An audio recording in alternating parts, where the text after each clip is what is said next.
In today's episode, I got to sit down with Danielle Gertner. I'm a hype woman. I'm just a human, a girl on this beautiful journey of life, learning and living and loving and fucking things up. Own your shit. Change your life. We talked about so many things in this episode, from her journey in the last 10 years of entrepreneurship to grief after losing her brother 4 years ago. There's no time to waste not being present and fully in love and enjoy in life. The only thing that you can control is you.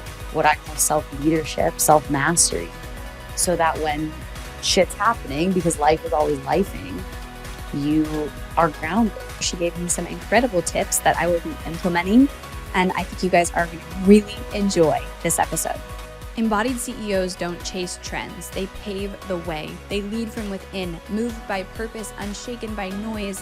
When you are the source, you do not need permission. Yay, welcome to the show. I am so excited for this. Me too. Thanks for having me. Yeah, this is a fun one because we don't know each other super well. So we get to drop in and get to know each other. But you came my favorite. Highly recommended as a human by mutual friends. So I'm super excited. Me too. All right. Let's dive in about you. Tell me about you. Tell me wherever you want to start with your entrepreneur journey or your story. What got you to right here today? I love this question, and every time I've probably been asked this, much like you, probably, I don't know, 1,000 times in my lifetime. And it's always a funny opportunity of like, how do I describe who I am in totality to these people who don't know who I am, to you who doesn't really know fully who I am. So I'm just grateful to be here and share. So I'm an ownership coach and self-mastery mentor. I'm a hype woman. And that's professionally speaking. And then I'm just a human, a girl on this beautiful journey of life, learning and living and loving and fucking things up. I hope it's okay to curse. I should have asked you that before. But my professional work has led me to emceeing and speaking specifically on this topic of ownership and taking radical responsibility over your life, getting in the driver's seat, if you will. And how do I fully embody, celebrate, embrace, accept my humanness in all of its shapes and forms. And so again, that's looked like emceeing. We talked a little bit about one of the voices of High Rocks America, which is the fastest growing fitness race in the world right now, which is wild to see the way it's grown over the last 4 years. I speak at conferences and, corporations around the world. I lead retreats. I've got a podcast. I got an online program. And I lead Warrior Women ATX, which is the largest workout community led by women for women in Austin. So very professional speaking, but I also have a lot of fun. Like definitely one of my core values is play. How do we bring playfulness, lightheartedness, that really kind of authentic, genuine expression of your sense of self into everything that we do? I'm from South Florida, born and raised, been in Texas for 5 years. And yeah, that's the important high level stuff for now. I love it. Yeah. I love it. So when did everything start for you? Like, it sounds like you're a multifaceted entrepreneur for sure, with lots of things. When did all of it start? How long ago? I started my business, the first iteration of my business, which has definitely shed and, graduated some levels. The month I graduated from the University of Florida. So I went to school with no intention of being an entrepreneur. I was a business student at UF, and I loved my college experience. I was super involved in all of the things.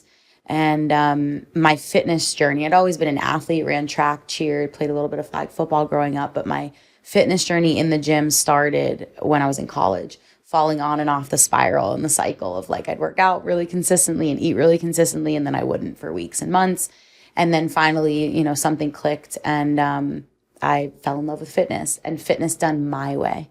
Again, the playfulness side. And so I started a boot camp at UF called Gator Grind that was around for 6 years, which is crazy. We had students and professors coming to this Monday night boot camp at the stadium. It was super fun. And I had done these incredible internships when I was in college. But when I was about to graduate, I had a very important person in my life, my mentor, who I'm still pretty close with. I was sitting between these two job offers, one from Amazon and one from the YMCA. Hated my internship with Amazon, but loved my internship with the YMCA. nothing excited me the way teaching a boot camp did. And my tagline at the time was, the world is your gym. And how do we get out of these ideas that I need all this fancy technology, or I need all these external things to be fit, happy, and present in my life? And she asked me, how do you define success? And I couldn't answer her. Well, actually, the answer that I was giving her was a definition that was taught to me over my whole life, really, from my parents and society and my teachers, of having this full-time job and all this financial security and blah, blah, blah, the story. And she said, no, not what you've been taught success is. What is your Danielle Gertner's definition of success? And it was extremely eye-opening because I had never asked myself that question before. And when I did sit with it, and I sat with, what does success mean to me? What does happiness and fulfillment, what does wealth mean to me? I realized, holy shit, the conveyor belt that I've been on doesn't actually lead where I want my life to go. And so I jumped off the conveyor belt, and I decided to turn Gator Grind, which became Gertner Grind, into a business. And so the month I graduated, I got my NASM personal training certification. That was my graduation gift for my parents. They were very supportive of my decision, hesitant, but supportive. And that was 2016. So it's been almost 10 years that I've been working for myself. And really, after college, like, you didn't really have a job, a career. You jumped into entrepreneurship. Yeah, I've never worked. I mean, I actually worked at a restaurant for in like college, a year. Right? Like college the year after. Oh yeah. Okay, People are like, how did you survive? I'm like, I didn't. I was a server, which was also a really interesting journey. Like, here you go, you graduate from this incredible university, and so many of my friends went off to get incredible jobs at Google, Deloitte, Procter and Gamble. I mean, I was a business student. That was my world. And to be working at a restaurant for that year after graduation, believing in this dream that wasn't quite where I needed it to be to make me the money I needed to make, was such a trip. But I wouldn't trade it for the world, because what I had was what a lot of people don't have. And you'll resonate with this. And so many of my friends who are still in really great jobs, but they don't have the time freedom or the creative freedom to do what I get to do every day and live the life that I get to live, and to each their own. But when I realized the conveyor belt that I was on from, since I was born, you do good in high school so you can get a good college, and do great in college, get a good resume so you can get a good job, was not where I wanted to go. And it was both exhilarating and terrifying. So that's where it started. I love that. What a great question your mentor asked you. Love Did it her. take you like Erica a little Burns. while to come up with the answer, or did you come up with it fast once you realized? I think I'm still coming up with the answer. Yeah. I am. I definitely, what was actually very pivotal was my internship with Amazon, because, huge company. I probably had more responsibility in that internship. It was an operations leadership internship. I knew that I wanted to go into something with leadership. I was a Bachelor of Arts in Business Administration, but my specialization was communications and leadership development, and with a minor in nonprofit leadership. So I knew that I wanted to lead people. But it's so funny. I was in Lebanon, Tennessee, which is like 30 minutes outside of Nashville. Beautiful, but in the middle of nowhere. And I was in this like 1,000,000 square foot concrete building with very little windows. And I knew from day one, literally, I still remember the feeling walking into the building, seeing the metal detectors, that I was going to hate the next 3 months of my life as an intern with them. And it's not Amazon itself, it's just the nature of that type of business. And it became the summer of what I didn't want my life to look like. And even my manager, we kind of had this running joke, because there were just, you're working at, I would say, for lack of a better phrase, it's the bottom of the food chain of Amazon. These are when you order a dress like you're wearing on Amazon, you don't think about the truck driver who came with 50 of those dresses to put them in a warehouse, and then the person who has to go, and they call them pickers and packers, who has to pick your dress, pack it, and ship it to you. And so these people were, lower income, lower education, socioeconomic status, and, just grinding for 15. They were 13-hour days for those people, 15-hour days for me as the manager. And so anyway, I just saw a lot of things in that building that I did not want as a part of my life. And I think it was in that summer that I became fearful of getting a full-time 9 to 5 job and being stuck working for somebody or towards something that wasn't my own. And so I said, F it. Yeah. Start my business.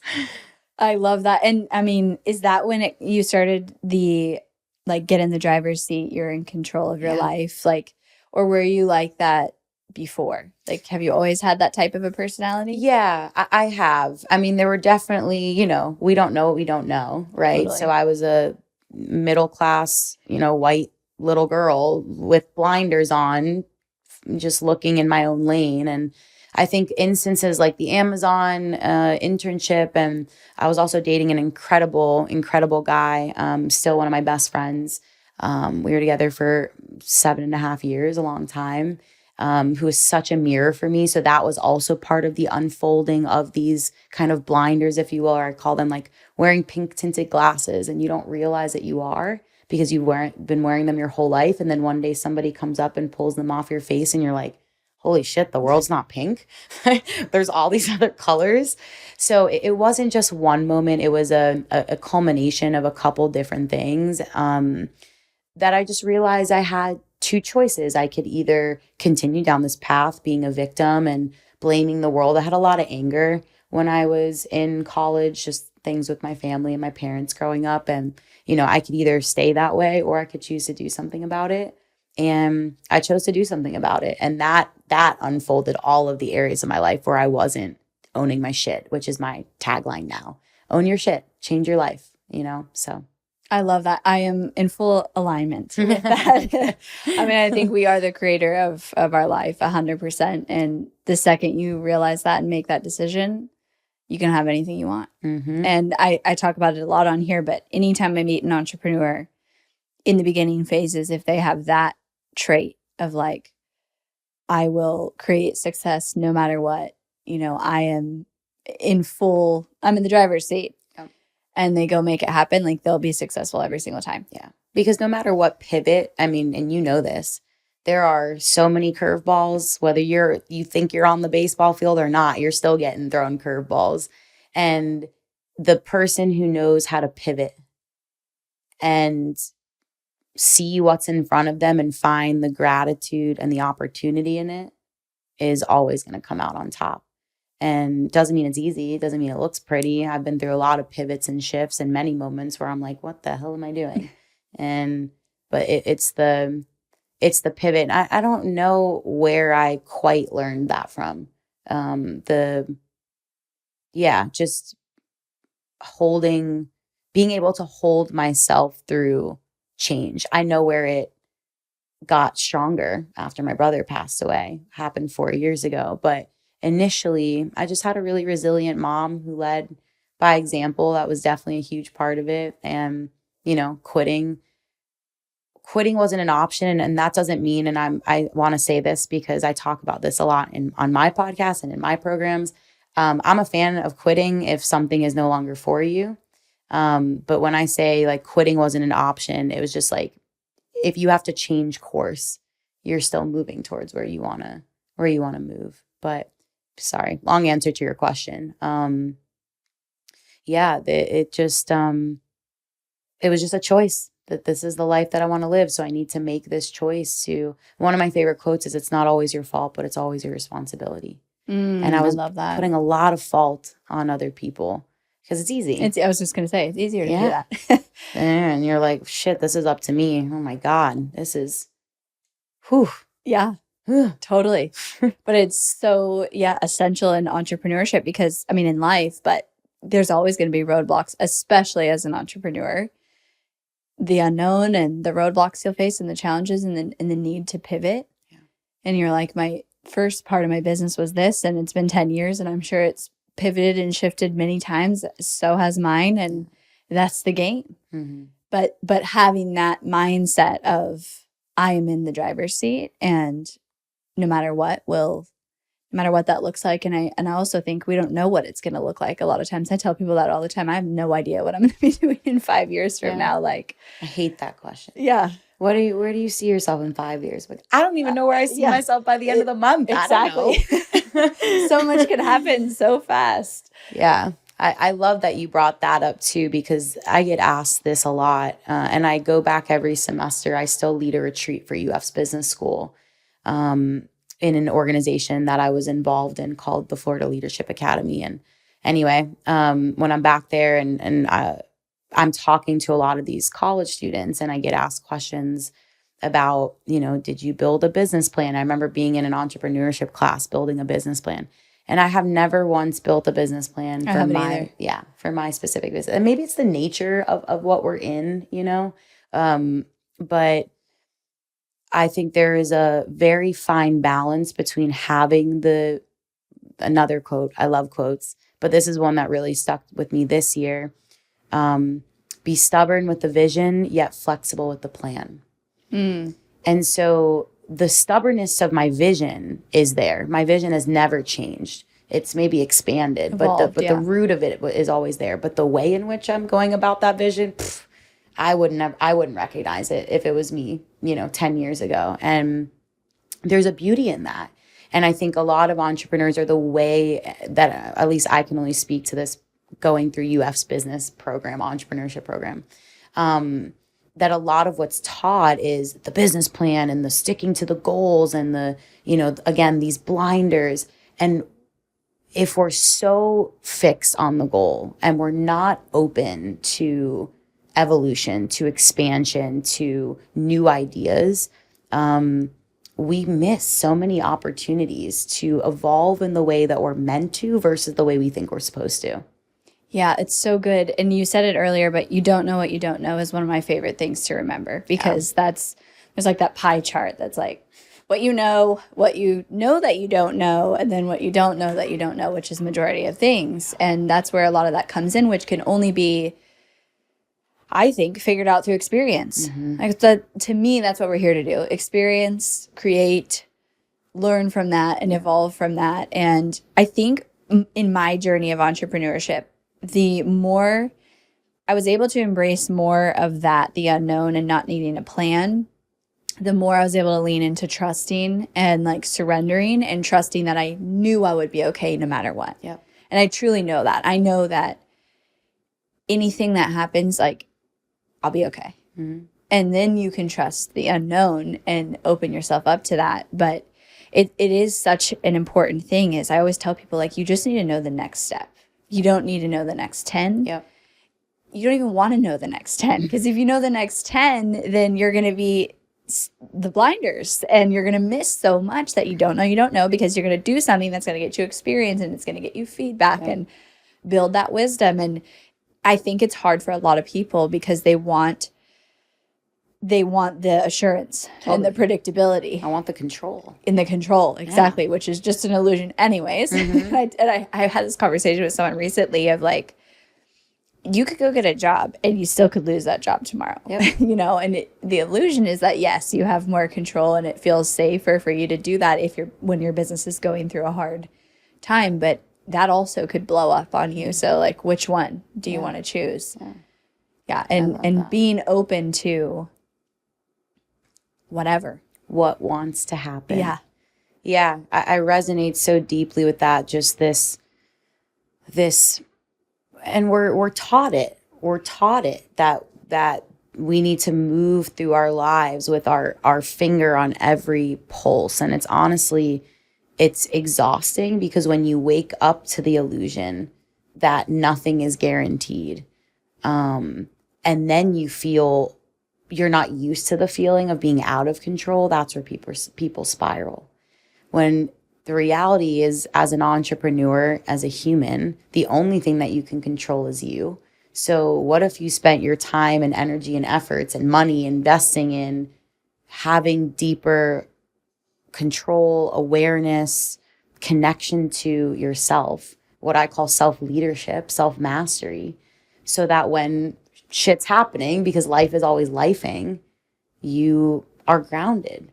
And again, it doesn't mean that you don't feel the humanness and the all the emotions and all the thoughts and all the things, but how do you hold it? How do you carry it? How do you move with it? And That's been one of the most profound lessons. Because even thinking that you know the next 10 steps, like you said, I think it's an illusion that we know. Yeah. What those next 10 steps are. And, when it comes to a decision, and you said this, and I'm just building off of this, of like, there's no wrong choice. There are just choices, and that pressure of like, well, what if I make the wrong choice? You can only make the choice with the knowledge that you have and the information that you have. And like you said, every step that we take, there's wisdom there. It's the next stepping stone. And again, when I did this internship with Amazon, my first thought was I made the wrong choice choosing Amazon as my internship. I had another opportunity with another company. And I'm telling you, when I showed up that day, I was like, I saw those metal detectors and I saw that big old building I was going to be trapped inside for 15 hours a day for 3 months, and was like, I don't know how I'm going to get to the other side of this. And it ended up being one of the most important summers of my life. And so what I tell my friends, clients, just in a conversation is put your curiosity glasses on.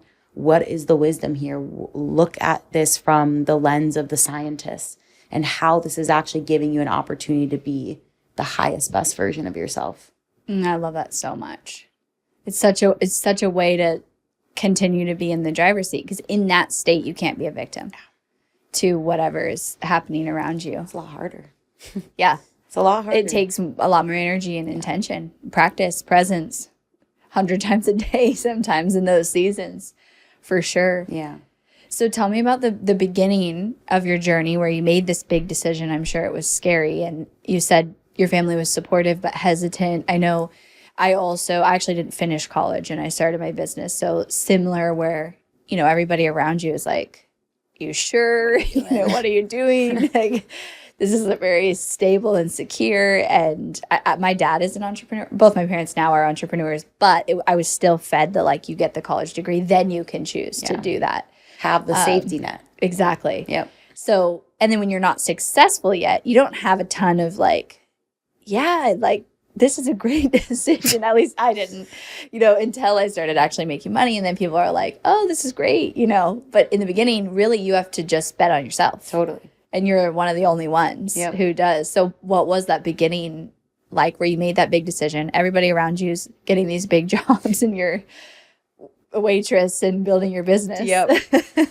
It was, I was just so convicted in my pursuit of this dream that I don't remember a lot of fear. I mean, obviously there was fear. And, my parents, very similar conversation of like, there's no financial security and there's no health insurance and there's no blah, blah, blah, blah, all these. But again, I had to go back to my own inner knowing of like, well, what is security to me?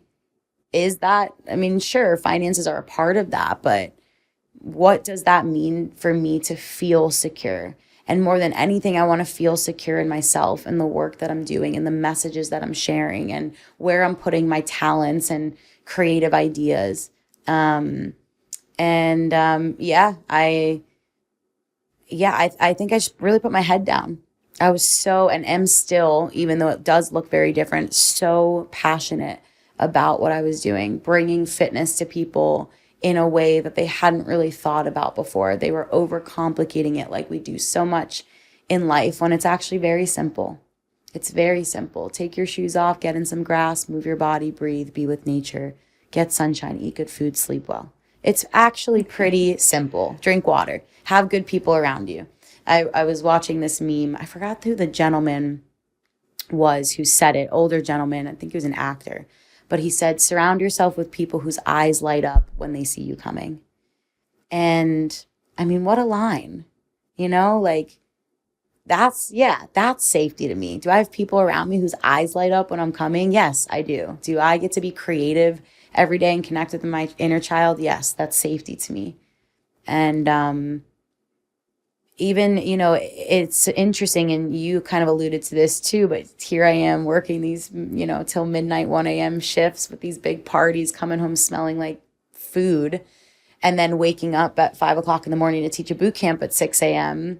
But when I've gotten back together with those friends and they see the life that I live now, which still has its humanness. I'm still riding the heavy waves, but the freedom and the like variety, if there's one word I could use to describe what my life looks like right now, it's variety. I get to do so many different things every different week and weekend with the work that I do. And it's really cool to know that I committed to it and am continuing to commit to it. Yeah. Yeah, and through it, you've probably grown so much. Oh, yeah. I mean, you have to evolve a business. I say it's the biggest personal development journey you could ever go on, is 100%. running a business. 100%. I've sat 5 times with ayahuasca. Not that, you need to go and do that if you want to be an entrepreneur, but entrepreneurship is by far the hardest ceremony of life, because it is you. And we'll get a little woo-woo, but the life around you is a reflection, I really believe, or an opportunity to see where you're not seeing yourself, where you're not meeting yourself. And again, that's the lens I choose to look at it through. And if you really look at life that way, man, when my business is contracting, I'm probably contracting. When it's expanding, it's because I am expanding. If I've hit a bottleneck, it's because there's some sort of bottleneck, something that I'm not opening myself to. Maybe I'm blind to, there's blind spots. But it's truly incredible to be able to meet yourself and then see how far you can push your business based off how far you push yourself. Totally. Yeah. Tell me about your kind of fitness classes. And you've said like fitness my way, and it can be easy, and you've created these different classes, and I know you still run them now. Tell me like how you run them a little bit. I'm curious. Yeah. Well, before I go to how I run them now, I think it's, important to share my whole business was fitness when I started. Gertner Grind, fitness and nutrition. I called myself the Netflix for fitness. It was like $15 a month, and you'd get a bunch of workouts and blah, blah, blah. And it was super fun.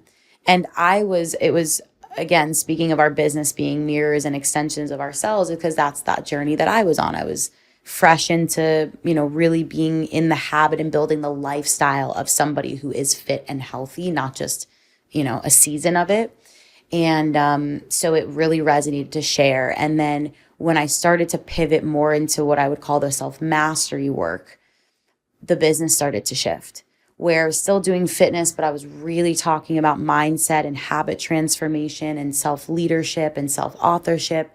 And I got to a point in 2018, maybe 2019, where I stopped doing fitness completely online. And it became the Own Your Shit Self-Mastery program. And it was only mindset and habit. So I still lead fitness mostly through Warrior Women. I don't do personal training anymore. Sometimes I run Girls Who Grind, which is a 6-week boot camp I do just honestly because I love it. But I just realized, because in my own journey, I was going after fitness for the wrong reasons. I wanted the strong arms and the big butt and the flat stomach because I was craving this deeply rooted level of confidence that I thought if I had the body, I would have that confidence. And I got the body. And so many of my clients were getting the body. But guess what didn't come with it? That unwavering, deeply rooted level of radical confidence and self-trust. And that was another pivotal moment for me of like a wake-up moment of, where am I still not taking responsibility over my life, thinking that this one thing is going to change my anger and all these things. And that's really where the ownership for me, that journey began. And I started teaching that to other people. And so what it looks like now is I MC and I speak, as we talked about, with High Rocks and conferences and things like that all over the world. And when I do lead fitness, it is never for the purpose of let's get shredded, although that's cool. It is always for the purpose of how can you connect more deeply to yourself, to the people around you, and to the world. Can we do that through fitness? And we can. I love that. I feel like I have a similar experience even with marketing, where it was like I would teach marketing, and then over time it slowly evolved to like I actually would rather talk to people about the self-mastery. And I mean, mindset, I feel like it's not even the right word to describe the depth of mastering your beliefs and your thoughts and your energy. But I feel like a lot of experts go on that journey where like you start with whether it's fitness or nutrition, or for me it was marketing, and then you realize like that's the surface, and then there's this deeper layer of what actually moves the needle. But what I found is people don't want the deeper, they think they don't want the deeper layer, so I still have to bring them in.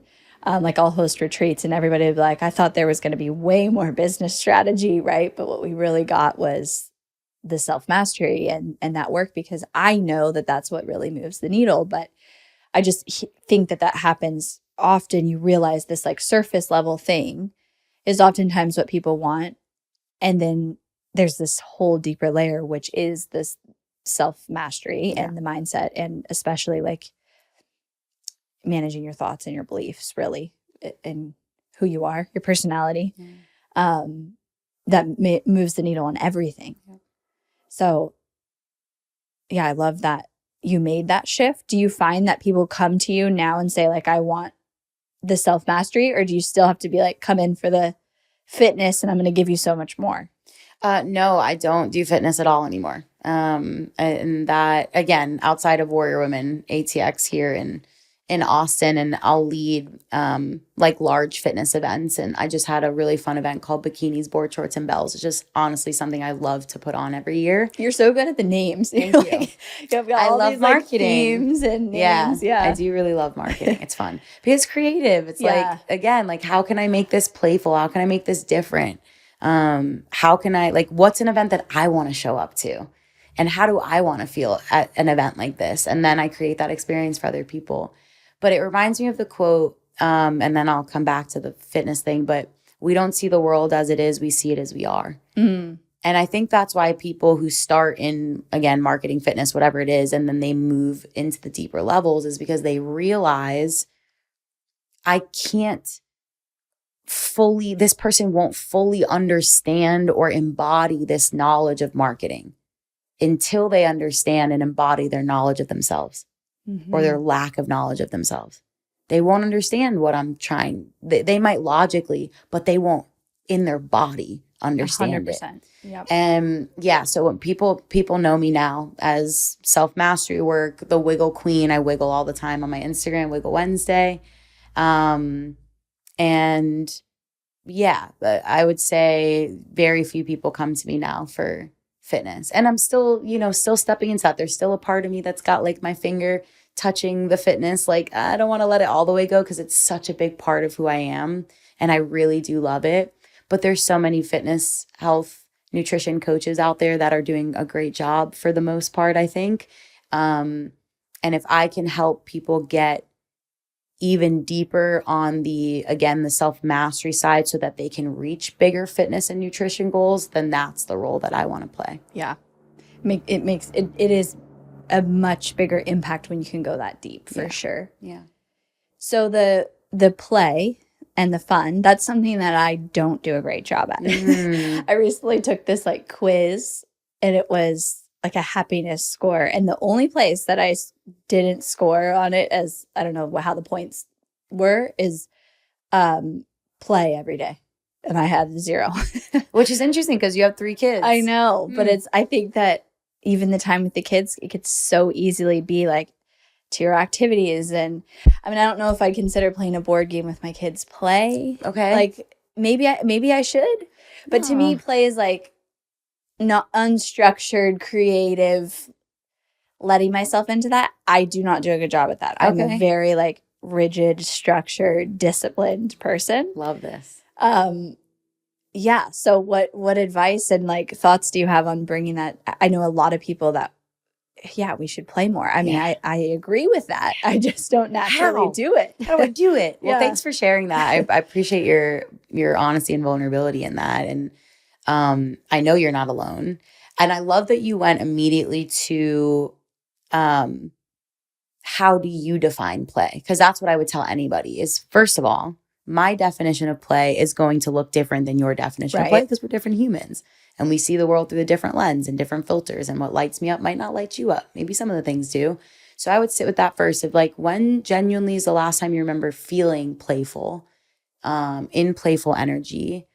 And again, what does that look like for you? What does not what does play not look like? So you said like maybe playing a board game is not something that feels like play. And that's totally okay. There's no way that it needs to look or should look. Because I think, again, we, in our world, we do such a great job of like, I've got to segment this separate time for this thing called play. When in actuality, my biggest recommendation for people is how do you make the everyday playful?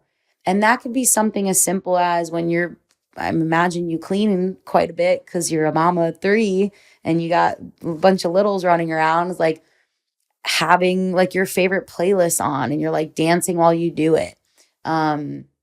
Because the playfulness for me is, I feel so alive and in my playful nature because the majority of what I do, I make playful. Even things I don't like to do. Like I hate folding clean laundry. I will keep that on my bed in a nice pile. I will move it to the floor when I go to sleep. I will put it back on my bed the next day. So something like that, how do I make that playful? So maybe I'll record a video while I'm doing it, or I'll FaceTime somebody, or I'll watch something, or I'll listen to something while I'm doing it. And I love that you also described this unstructured time. Playfulness for me is when I am fully present, fully embodied in my 5 senses, and there's no attachment to an outcome. Like I might have a goal, right? I want to fold my laundry, but how I get to that goal, maybe I'll set 10-minute timers for shits and giggles and I'll fold laundry for 10 minutes and then I'll go, I don't know, do a dance in my living room. Then I'll come back for 10, whatever you want that to look like. But I think we overcomplicate it a little bit. And I also want to invite you and anybody who's listening, your discipline, like it sounds like you have a more masculine structure, 100%, which is beautiful because I am very masculine leading with my leadership and my schedule as well. It's really only in the last year that I've become more feminine.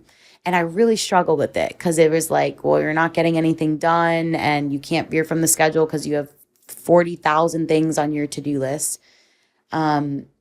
So how do we invite a little bit more of that femininity into the mix? And so what that could look like, Tuesdays, which is today that we're filming, are my more feminine embodied days. So I don't wake up first thing in the morning and go to the gym. I actually let myself kind of flow with the day. I usually don't accept like podcasts or meetings on Tuesdays, but I really wanted to do this with you. And I know I've been trying for a little while. So Tuesdays I make content, right? My Wiggle Wednesday email, my Wiggle Wednesday post. And so I'll give myself a time block of like 3 hours, but I can use those 3 hours however I want. I know it's not going to take me 3 hours to write an email and do a Wiggle post. So if I, in the start of those 3 hours, am super motivated and I'm like, I want to knock this out right now, awesome. But if those 3 hours start and I want to take a walk, or I want to do cartwheels in the grass, or I want to lay naked in the sun, those 3 hours are mine. And that's the femininity within the masculine structure. Yeah. I know I need to finish the emails when those 3 hours are done. That is my goal. But how I go about it, or I'll write a little and I'll stop. I'll write a little and I'll stop. So those are just some ways we can invite.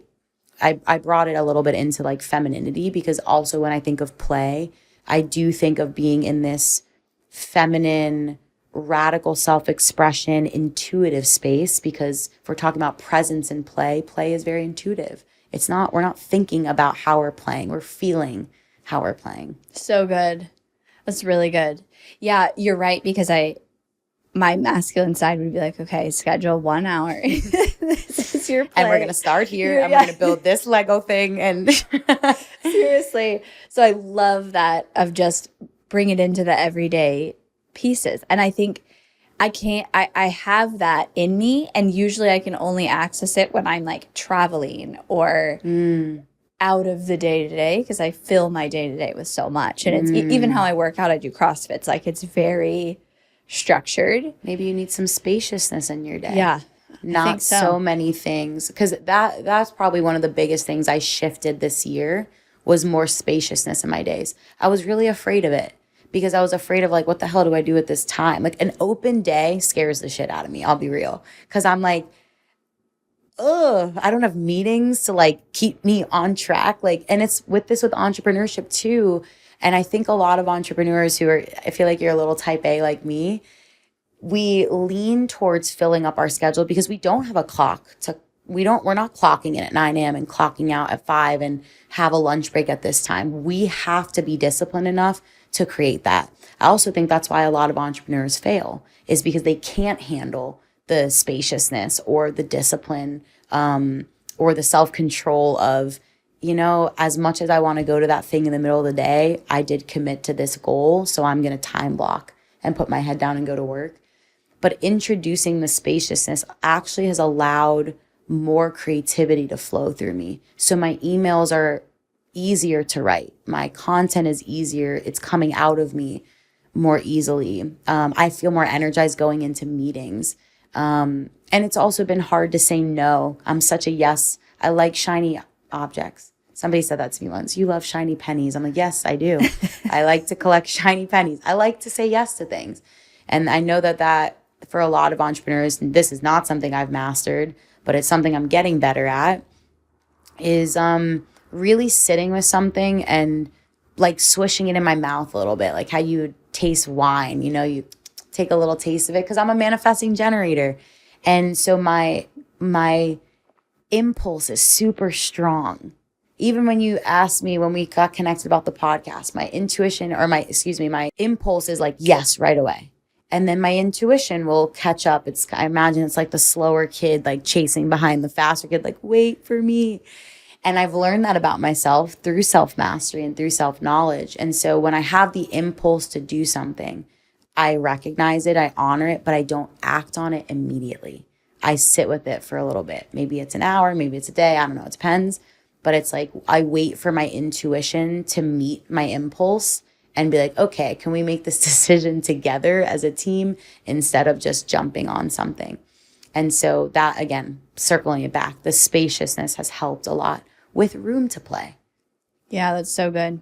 I'm definitely going to do that. I'm going to create more spaciousness, and then play in the small moments is such a takeaway, because I do overcomplicate it. And it's like the brain is like black and white, right and wrong. It's got to be looking like this. And it's the little moments. Simple things. Like, even I've been cooking a lot more, just focusing a little bit more on my eating. So I've been like playing with how I lay out my plates and making cool designs with my food like a kid would. So simple. Yeah. And I've got 3 kids. So I mean, they're great examples of this, because they do this all day. Yeah. And make little things fun. Yeah. And I know that's hard. I'm also speaking as somebody who doesn't have children, right? I'm not in your shoes. I don't know what your life is like every day. And to those that are listening, if you're, we all have different lives. But again, it comes back to, how are you going to choose to look at it? You can make the excuse of, well, she doesn't have 3 kids, or, have a life like mine. And that's very true.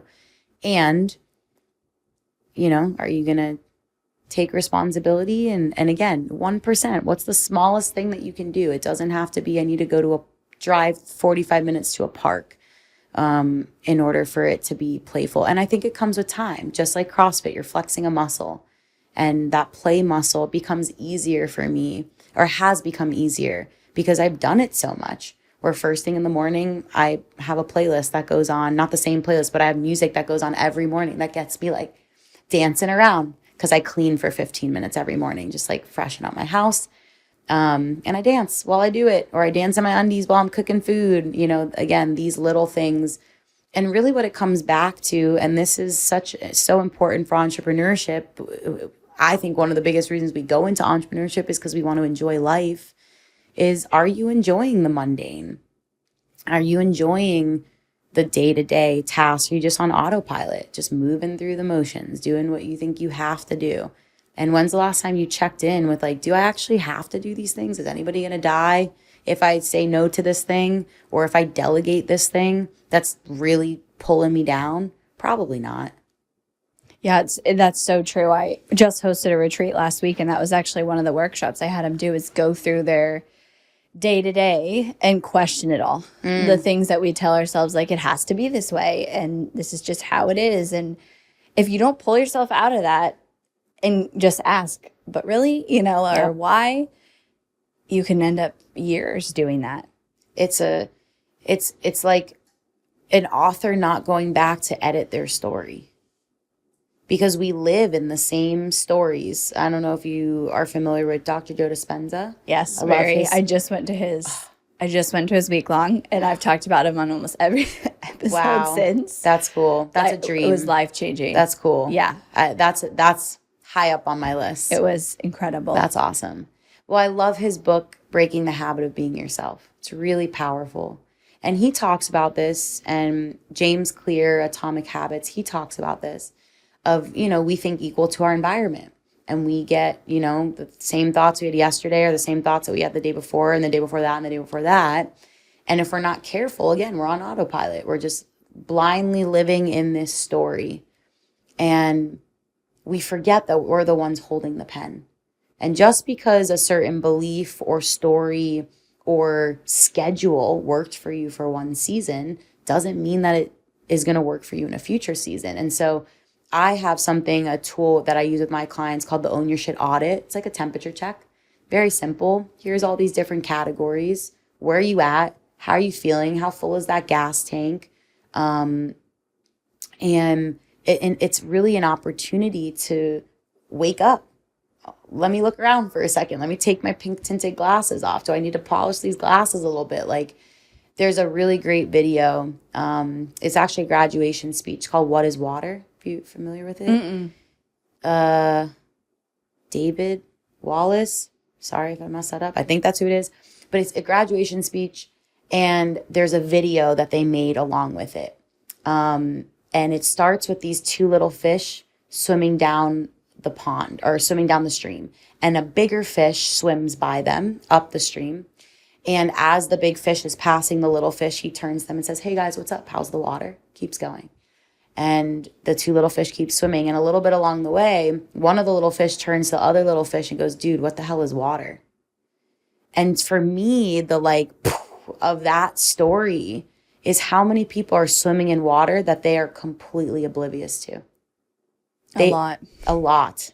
Mm-hmm. And myself included in some ways, and yourself included in some ways. Like, we're not perfect. We don't have this perfect. We all have that, again, blind spots or whatever. But can you create rituals to bring you into enough presence that you are aware of the water that you're swimming in? And then you can make the conscious decision if something needs to pivot or change. That's why people get just, another day, living the dreams. Well, you haven't woken up to that day and made some alterations a little bit. Again, it doesn't have to be crazy alterations, but is what you're doing still working for you? So good. Yeah. What's an example of like a ritual that you would tell someone to do?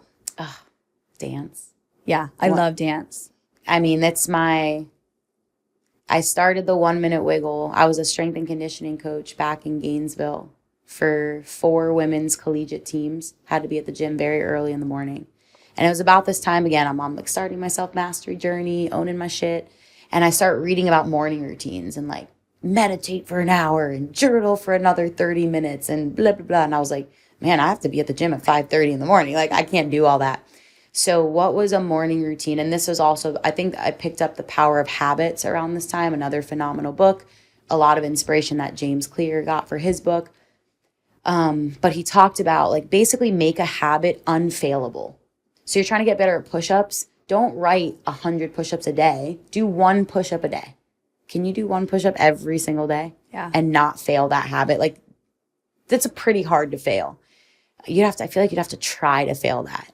And so anyway, I thought of okay, well, what's a morning routine that I can actually do? And so it was 1 minute, 1 minute. It was 5 minutes. It was 1 minute of breathing, 1 minute of meditation, 1 minute of journaling, 1 minute of dancing. So the 1 minute wiggle was born. I don't remember the other minute was.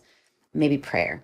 But the 1 minute wiggle was born. And I just started posting about it on Instagram, 1 minute wiggle, da, da, da. And people just started posting about it as well. And then it turned into Wiggle Wednesday. And so I tell anybody, just dance, movement. And I know, movement, a lot of times people go to working out, but movement is movement, right? Movement is dancing, it's stretching, it's shaking, it's punching a pillow. You're moving things.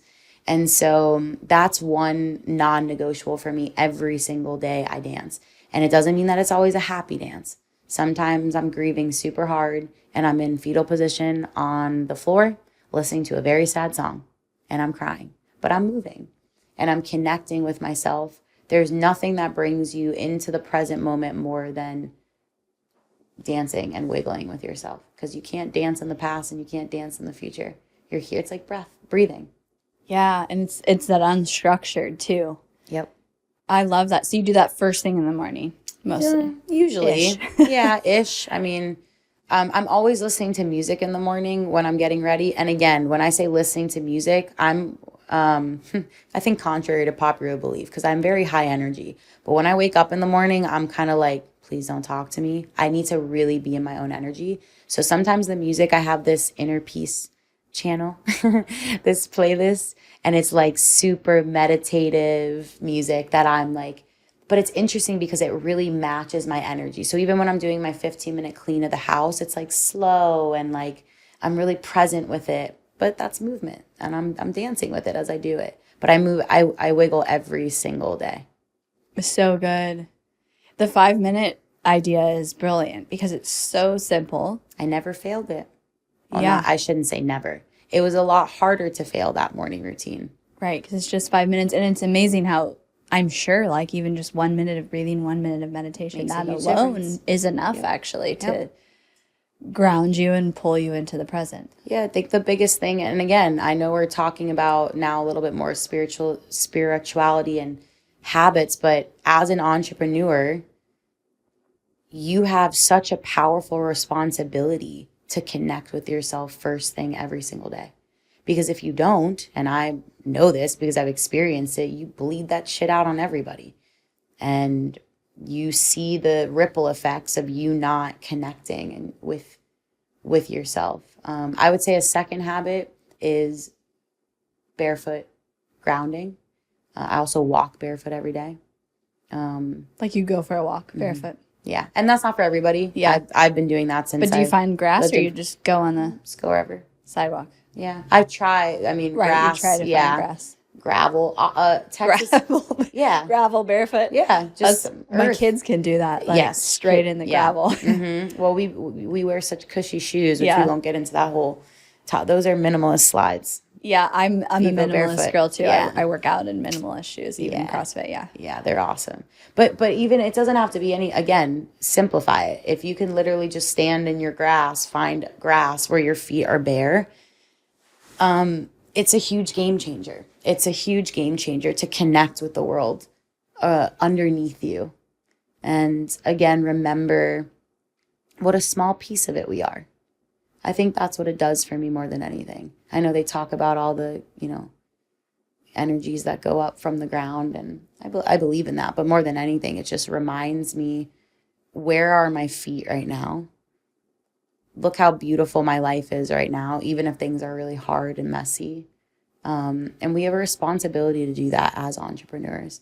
I love that you're saying responsibility responsibility to Yeah. do that versus like opportunity. No, responsibility. Yeah. 100%. We do have an especially opportunity. yes, it's an opportunity too, but it truly is more a than that. responsibility Totally. especially when you have a team and, Oh, yeah. people who look to you for your leadership. Oh, yeah. That's priority first thing in the morning. And I totally agree. Like the days that I have missed that, I have a pretty good, especially after the dispenser retreat, I started meditating a bunch. But if I miss that or I get off that for a little bit, it greatly impacts my day and my energy and how I show up for my team, especially, and my kids and everyone. Yeah. It is a responsibility. Yeah. And flexing that muscle, the muscle of the commitment, the unwavering commitment to your own self, your heart, your own rituals, the ripple effects that has in everything else is incredible. That you proving to you that you really are your first priority and that you understand why that is so important to be your first priority, and you meet every fear, limiting belief, self-doubt that that's not important or that that's selfish or blah, blah, blah, blah, blah. That's what makes good leaders and good entrepreneurs. But that unwavering commitment, and I call them rituals instead of habits, because habits felt still very structured, very masculine. And, another thing that I let go of just on the topic of balancing that masculinity and femininity is now I just call my morning routine morning joy. So I don't do 5 minutes of always meditating, always journaling, I have 1 hour. Sometimes I don't have that much time. Sometimes it's 30 minutes. It doesn't matter. 5 minutes. But I ask myself in the morning, what would bring me joy right now? And that's what I do. And again, sometimes it's like, I want to meditate, like this morning. I don't meditate often. I breathe a lot, but I don't like sit in stillness in meditation, which I feel like the Joe Dispenza retreat would be real stretchy for me. Yes. Real stretchy. 35 hours That's in the week. Wow. But you lose track of time. Yeah. Like you don't know. That's wild. It's amazing. Wow. Yeah. Yeah, you're convincing me more and more. But yeah, what does joy look like for me today? How can I be my most joyous self? What can I give myself right now that will allow me to be my most joyous self? Because in my most joy, when I'm in my joy, I should say, I create my best work and I connect people the best and I help people own their shit the best and I lead the best talks when I'm in my joy. So I know that it's that act of showing up for me is actually an act of showing up for everybody else that I come in contact with that day. You're inspiring me. This is so good. Because I do great with rituals, but they easily become structured. Like they start out in that flexible space. And then before I know it, I'm like, this is me currently. I'm on a 50-day streak of, meditation every day. And then it becomes the same. And that's actually against what Joe Dispenza teaches because he wants you tapping into the unknown. And if something becomes, I'm doing it because it's a habit that I just do every day, you're kind of losing the point of the habit. And I really believe that our soul is here to experience and not, we don't want to be in that structured, that's our brain. Like that's my brain that wants the predictability and the routine. And then I think Dispenza says like eventually your soul just kind of goes to sleep because you're just like waking up and the same thing every day. And so it's a good reminder to do, what did you call it? That the assessment that you have people do? Oh, and you should audit. Yeah. Yeah. That like once a quarter or something because if you don't do that, it is so easy to get into the mundane and not really question it or just change it up just for the sake of feeling alive and in your joy. Yeah. That's why I'm really glad that you brought that up because I resonate really deeply with, I used to be the type of person like the end of the year, I was writing out the goals and then the quarterly and then the monthly and then how does that break down weekly and every little thing was put in perfect place. That's me. And there's a beauty to that. There's a strength too. And there's a necessity to that, to do the work that you do and to live the life that you live. There's a reason that you're as successful as you are. And how do we also invite in the pivot, the pause, or the pursue? That's something I asked myself at the beginning of the year. Because like the podcast I was telling you about, it's been 2 years since I released a season. And that has been on my to-do list, my get-to-do list forever. But no momentum has really been created towards it. There's a big, big, big block. And so I asked myself, is this something I need to pivot on, pause on, or do I need to kind of give myself a kick in the ass and pursue it? And there's no wrong answer. You're the one the only one that has the answer. So going back to this, it's like the structure is beautiful, but it does. I mean, I called it 75 worth it instead of 75 hard, where I came up with kind of some of my own things. And at day like, I don't know, it was maybe like day 35. I was halfway through. I just was resenting everything. I was like, oh, I've got to pray. I don't want to resent prayer, right? Like what? And it just became, again, like exactly what you talked about, same thing day in and day out. And so having those checkpoints, those temperature checks with yourself of why am I doing this? Which of these habits are still allowing me? And again, maybe you can come up with questions of, things that are important to you. Like, did I show up as my favorite version of myself today? That's one of my questions. And what does that look like? Did I inspire somebody else today?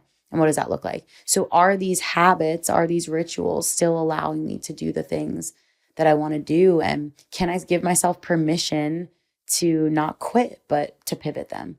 Like, what was one of them? The 80 ounces of water, or actually I was drinking a gallon, which is way too much for my body.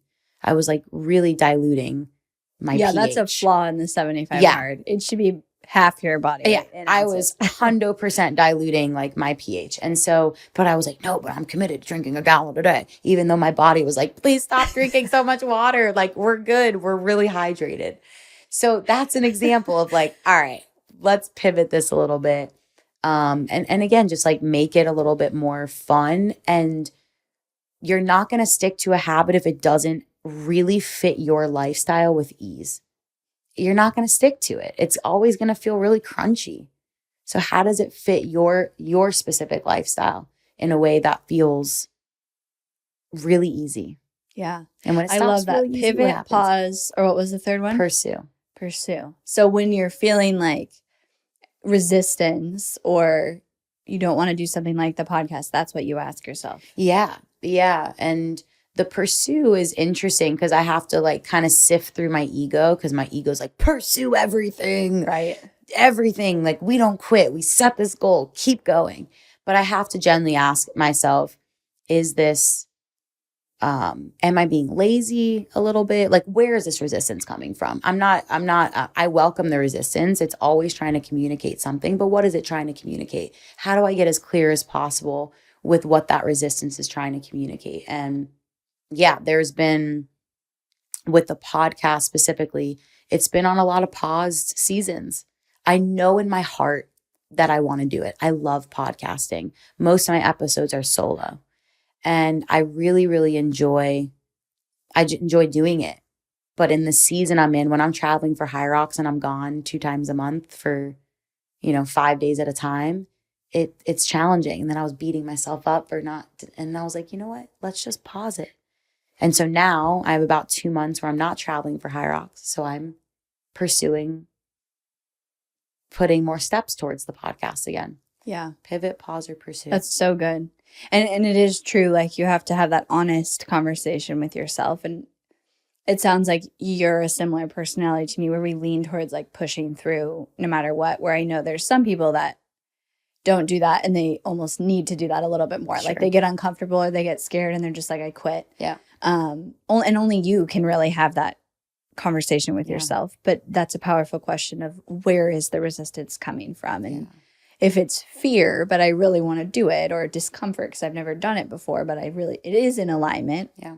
Then you pursue it. But that's really good. And it's great information about where you're at. We're ever evolving.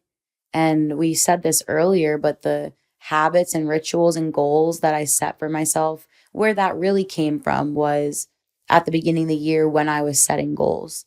I did have goals for this year, but I gave myself permission to adjust those goals as needed, because we are ever evolving and new life experiences happen. And then the goal that you had doesn't make sense for your life anymore, maybe.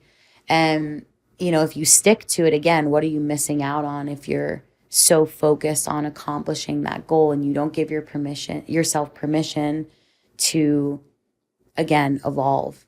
And I did that for so long. It was like, nope, those are the goals that I set. I don't care that I don't enjoy it anymore. I don't care that it doesn't feel in alignment anymore. I'm getting to the end of the year and I'm going to get to wave my trophy that I created myself that says, oh, I stuck to this. And like, look at me, look how disciplined I am. And I don't want to be yes, I want to be known to be disciplined, but more than anything, I want to be known for being human and honoring my humanness and dancing with my humanness and giving my humanness full permission to exist. So good.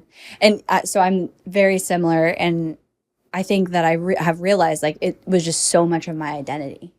So I couldn't let that go, because it was like, I'm the disciplined, go-getter, make shit happen. And when that's your whole identity, going like, oh, well, that goal is no longer, something that I'm in alignment with, is hard for me to do. Sure. I think what I've realized, like where I'm at right now, is if I can fall more in love with the process than the end result. Yeah. So like I train pretty hard for CrossFit, and I've sat with like, is it too much, and where is that balance? But I am at a point where it's like, I actually don't care where it takes me, or I don't need to get somewhere to like prove something. I just genuinely love the process, and I love the like showing up every day, overcoming myself process. And so I don't know, that's where I'm at right now, is like, yeah, because I still am very much like pursuing big it's my personality. Yeah. It's a beautiful part of your personality, and that never has to go away. Right. And in that, spaciousness that you gave yourself to let go of the outcome, I imagine that it brought you more joy. When you're there, it's just, I'm here for joy. I mean, I'm here to get my ass kicked, but I'm here because I enjoy this part of my day and who this allows me to become. And I was just thinking about this when talking about, discipline being part of your identity, which I also really resonate with. I keep going back to, what's the story that we're telling ourselves about discipline? Because maybe the story is that we think discipline looks like sticking to these goals and I can't falter. But what if the discipline is actually, you are so disciplined in listening to what you actually want and need? That's the type of discipline you embody and represent. Is not necessarily, I'm so disciplined in this one specific goal I'm going to hit, but I am so disciplined in connecting with myself and listening to what my body needs that I can pivot. That's how disciplined you are. I love that. So good. Yeah, because as I'm thinking about it, I'm like, how has my definition with discipline shifted? It's been that. I am no less disciplined than I was 5 years ago. Grinding, even when I couldn't keep my eyeballs open, I was so tired and I had a boot camp at 6 a.m. I am still just as disciplined, but what I'm disciplined about has shifted. So good. Anything else you feel like we haven't covered in this conversation? I mean, there's so much. I know. I don't know. I haven't looked at anything on your heart, but I mean, I always talk about grief because I think it's really important, especially as a solo entrepreneur, and really not even entrepreneurship at this point, just as a human, to connect more deeply with grief. And I think this ties in. So if you're okay with just absolutely sharing a little bit about that and how that's affected my entrepreneurial journey, I would love to share. Yeah, I would love that. Yeah. So I know I mentioned this very quickly earlier. I lost my older brother 4 years ago to a drug overdose. He was 30, 2 months after his 30th birthday. And as you can imagine, it rocked my world. It rocked my family's world. It was just such a like, wait, what? What just happened? He was what I like to call like a functioning, I wouldn't even say drug addict. He was clean for a long time. And even when he was using, he had a job. And it's not your stereotypical image of somebody who's like very clearly struggling with drugs. And so it was even more of a shock when he passed away because nobody knew that he was using them. And so anyway, when that happened, his name is Zachary. And when that happened, I questioned everything about what I was doing, why I was doing it, was it worth it, etc. And I bring this up because everybody's experiencing grief in some way, shape, or form. Even if you didn't lose somebody the way I lost my brother, or if you haven't lost somebody, we could be grieving identity, seasons, jobs, friendships, relationships, you name it. And when we aren't connected to that feeling of grief, oftentimes we mask it, we hide it, we try to build on top of it. When grief really and love are two sides of the same coin, and we grieve as deeply as we have the capacity to love and vice versa. And so where this shows up in entrepreneurship is when we give spaciousness for grief, we're actually giving more spaciousness for love, more spaciousness for curiosity and creativity. And we can create and build from I believe, and what I've experienced over the last 4 years, off a much stronger foundation. Yeah. Yeah, that experience. Tell me a little bit of like what you learned, and I'm sure that was like the most grief you'd ever experienced in your life. Yeah, it was. It was the most grief. It comes close in a very different way, but to another. I went through a pretty intense relationship breakup a little over 2 years ago, and that was very intense grief in a very different way. But I mean, man, there's so many things that I've learned and continue to learn through the grief. But again, I think the biggest thing is the most important thing that we can do is not build a business, is not make as much money as possible. It is to connect as deeply as we can with all parts of our heart and soul. And again, when we do that, I can create the best business because it'll be the most authentic to me. I will be the most me leading this business. That's one of the biggest things I learned. Another big thing that I learned is there is no time to waste. And that doesn't mean hustle and fill your calendar and hurry up and reach the next goal. There's no time to waste not being present and fully in love and in joy in life. We do not have time to waste. We cannot say anymore, when I get this job or this amount of money or this launch is going to hit this much or whatever it is, that's when I'll be happy. That's when I'll know that I've made it and really and have hit my peak level of joy. We will chase that for our entire lives, and we will die unfulfilled until we realize everything I have now is more than I could ever want and need. And the more that I focus on the future and desire things that are not in front of me now, the more suffering I cause and create. My brother was so smart, like street smart, like knew shit that like, I'm like, how do you know that? He's just so smart. And he went to the University of Florida, which is why I went to school there, because I really wanted to follow in his footsteps. And, but he had such pressure. He put so much pressure on himself to be at this perfect place on this timeline that society has taught us matters. And I'm 31 now. And when I was turning 30, I still feel so young. I'm like, there's so much life. There's so much I don't know. And I just wonder what his life would have been like if he didn't put so much pressure on where he thought he needed to be. And it held him back from doing so many things. He wanted to go to law school and he didn't because just that pressure of, well, that's going to take me a long time. And it's just, I keep coming back to the stories. What are the stories we tell ourselves, or the stories that we keep ourselves trapped in? If they're not serving you, rewrite the story. Rewrite the story, please.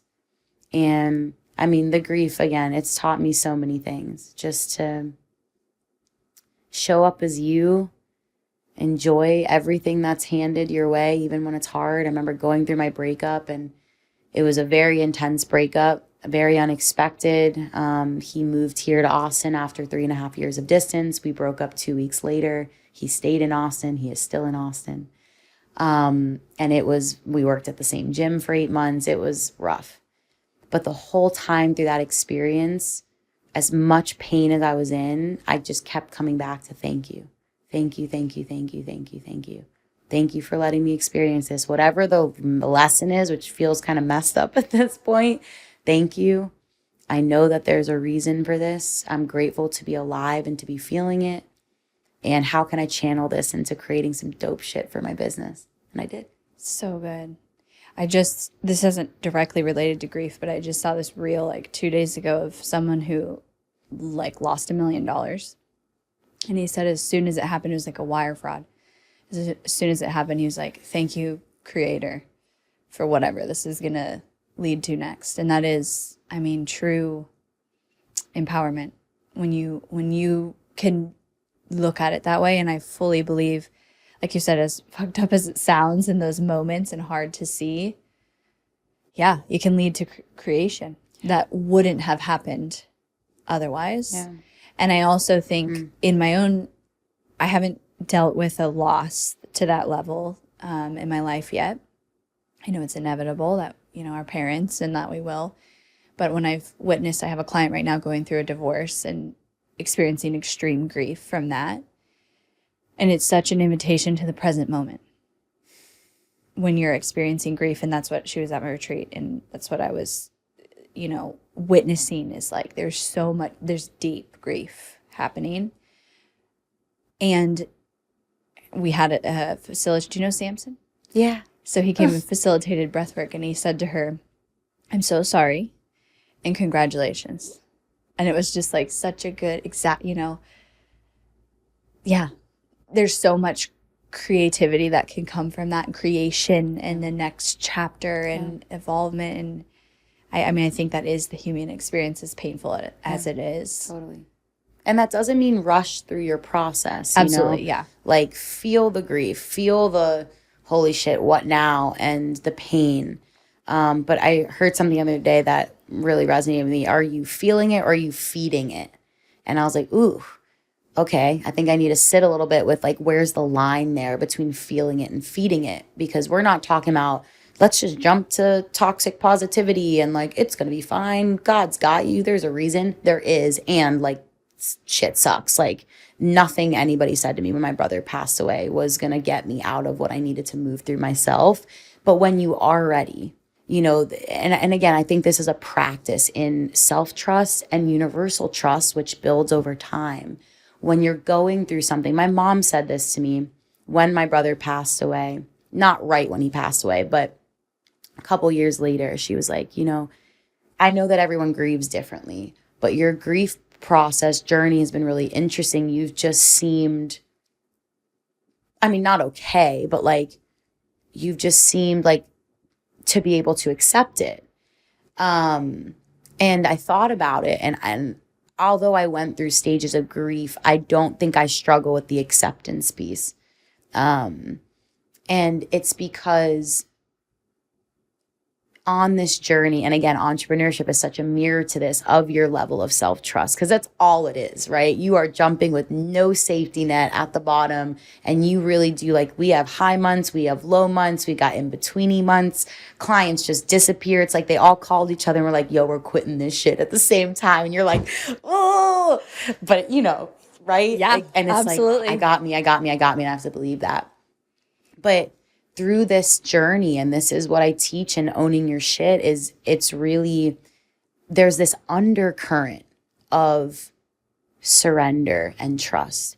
And maybe the waters above are really rough and waves and crashing and at all of life's humanness is happening, but the soul is riding that wave. I don't know why Nemo is popping into my head, but here are the little turtles on their little journey. They're just coasting on this current of that self-trust and of that surrender. And so when he passed away, there was so much of me in just despair, but deep down I was like, I know that there is a messages, many messages. And this is really interesting. I won't go too much more into this, but I was on another podcast, the Something for Everybody podcast. Aaron, great guy. He lost his sister, and we were talking on the podcast, and he asked me a really interesting question. What's an emotion that you've struggled with expressing since your brother passed away? What's something that you struggle with? I was like, that's really interesting. And part of what I've struggled with is the okayness that I feel with his passing, because I kind of imagine some people are like, what, did you not love him? Or like, and it's very evident how much he was one of my best friends. But again, that surrender, there is an understanding that my human brain cannot fathom all of the reasons why things happen. It's not my job to. It's not my job to know why. It's my job to be here fully open to experiencing what's happening and to do the work on myself to grow as a human around my grief and through my grief. So anyway, I know I brought this back to, entrepreneurship. Grief is so beautiful and powerful, and such an amazing opportunity for us to meet a lot of our fears. Because a lot of, people make choices because they're afraid of not making the choice. And if we can sit with the fear and the pain of not making a choice or making a choice, we can let it go. Did you experience that pretty quickly, or did that take you a while to get to that acceptance? Honestly, the first 3 months after he passed away, I don't really remember, to be real. I was very dissociated from my body naturally, which dissociation, I think, is also kind of, there's like a negative connotation, but it's a survival mechanism. Like, you got to dissociate to survive. Like, you got to do what you got to do. And then there became, like, once I processed it more, it wasn't dissociation, it's disidentification. And those are two very different things. When you dissociate from something, you leave your body. I think of like compartmentalizing is the easiest way for my brain to wrap around it. But disidentifying is, I'm not leaving my body. I'm very present to what is happening, but I'm not lost in the mess of it. I'm observing it. I'm the witness of what's happening. And so that took a little bit more time, probably a couple months after. And it's interesting because Warrior Women was started 5 months after he passed away, because fitness was really the only thing that would kind of pull me back from that dissociation. I would work out so hard I would throw up so that I could be in my body and feel the grief. And then Warrior Women was born. So a beautiful example of such beauty. I mean, it's been 4 years, such beauty being born out of something so tragic. But everything takes time. And I'm still learning how to navigate my grief. There's still things people will say that never affected me before, and I just haven't heard yet. And somebody will say it. I'm like, oh my God, that rubs me the wrong way. And you just learn, and I'm open to the learning, and also open to very honest conversations with people of like, hey, that thing that you said earlier, like something that really started to trigger me and activate me was like when something really funny happens and somebody's like, oh my God, I'm dead. And that just like, I never thought that would be something that would trigger me. And I remember the first couple times me hearing it being like, what? Why? How could you say that? You're not dead. And learning to communicate that of like, hey, I know you don't mean this way, but when you say that, it really, this happens. So the lessons keep on lessening. Yeah. Wow, so beautiful. Thank you so much for sharing. Thanks for letting me share that. Yeah. I think it's an important piece of it that I also don't think it's talked about enough. Yeah, I grieve all the time as an entrepreneur. Outside of losing my brother, I just grieve like the young me who thought she was invincible and this would be so easy. Right. And you just let it flow, let it ride. It's so true. Yeah. Anything else? That was the main one. I'm so glad that you brought all that up. Thanks. This was such a beautiful conversation. Thank you. It really was. Where should everyone go to be in your world? Instagram's always a fun place to get to know me, at Danielle Gertner. I'm sure you'll link that and things. My website, daniellegertner.com. I have a really great email list, or emails that I send out once a week, Wiggle Wednesday emails. I really enjoy writing them and put a lot of time and effort into them. And the Own Your Ship podcast will be back. Yay. Took a little hiatus, but there's 2 seasons out there if you want to listen to some old, not great audio episodes. I'm like at the beach in one of them, like just the waves in the background. Shh, but it's great. It's very raw and authentic. And then if you're in Austin, come see me at Warrior Women. But that's about it. Or at the start line at a High Rocks. I love it. I'm going to definitely sign up for the email list. Yay, and I'll have to come to something in person too. You would love Warrior Women. Yeah. Yeah. I love that. That would break you out of your... We work out hard. We don't quite CrossFit, but we do work out. That'd be good hard. for me. Yeah. You'd have fun. Yeah. Thank you so much. This was amazing. It really was. It was just so easy. Yeah. The best. Thank you. Thank you.